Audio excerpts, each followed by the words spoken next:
بسم اللہ الرحمن الرحیم۔ ہارون رشید کی بیوی زبیدہ رحمۃ اللہ علیہا بہت ہی دیندار، صاحب علم و فضل خاتون تھیں۔ ان کے محل میں 1000 باندیاں 24 گھنٹے قرآن پاک کی تلاوت میں مشغول رہتی تھیں۔ ایک دفعہ مکہ مکرمہ میں پانی کی شدید قلت ہو گئی اور پانی کا ایک مشکیزہ 10 درہم سے لے کر 1 دینار تک بکنے لگا۔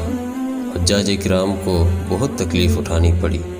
زبیدہ رحمۃ اللہ علیہ کو جب اس کی خبر ہوئی تو ان کو بہت دکھ ہوا۔ انہوں نے اپنے انجینئرز کو جمع کر کے حکم دیا کہ کسی طرح مکہ مکرمہ کے لیے پانی کا بندوبست کرو اور پانی کے چشمے تلاش کرو۔ چنانچہ انہوں نے کافی تگ و دو سے ایک چشمہ طائف کے راستے میں جبکہ دوسرا چشمہ وادی نعمان میں دریافت کیا، لیکن ان کا پانی مکہ مکرمہ تک پہنچانا بڑا جان جوکھوں کا کام تھا۔ راستے میں پہاڑیاں تھیں جن کو کھودنا انتہائی دشوار تھا، لیکن اس نیک خاتون نے حکم دیا کہ جتنا بھی خرچ ہو مکہ مکرمہ کے لیے پانی کا بندوبست کیا جائے، اور اگر کوئی مزدور پتھر پر ایک کدال مارنے کی 1 اشرفی بھی طلب کرے تو دے دو۔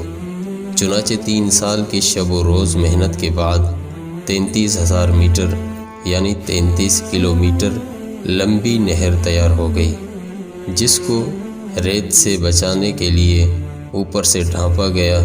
راستے میں کئی جگہ مسافروں کے پانی پینے کے لیے انتظام کیا گیا، اور بارش کے زمانے میں بارش کے پانی کو بھی نہر میں ڈالنے کا بندوبست کیا گیا۔ اس میں ایسا مسالہ استعمال کیا گیا کہ اس کا پانی رس کر ریتلی زمین میں جذب نہ ہو۔ نہر کی تیاری پر 70 لاکھ دینار خرچ ہوئے۔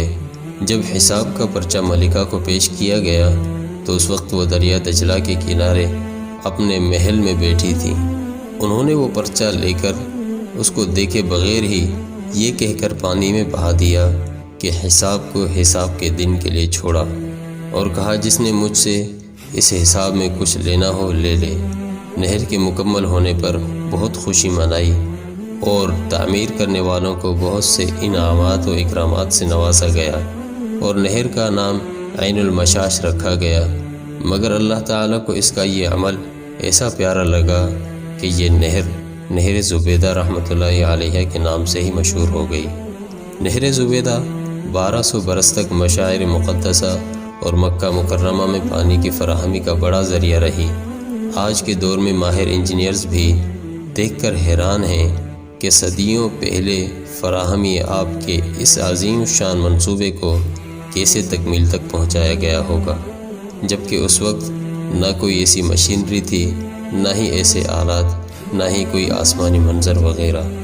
اللہ تعالیٰ پورے عالم اسلام میں ایسے کاموں کی توفیق عطا فرمائے، اور ہم سب میں جذبہ خیر سگالی، جذبہ ایثار، خدمت خلق، حقوق العباد اور اخلاص پیدا کرے۔ آمین ثم آمین یا رب العالمین۔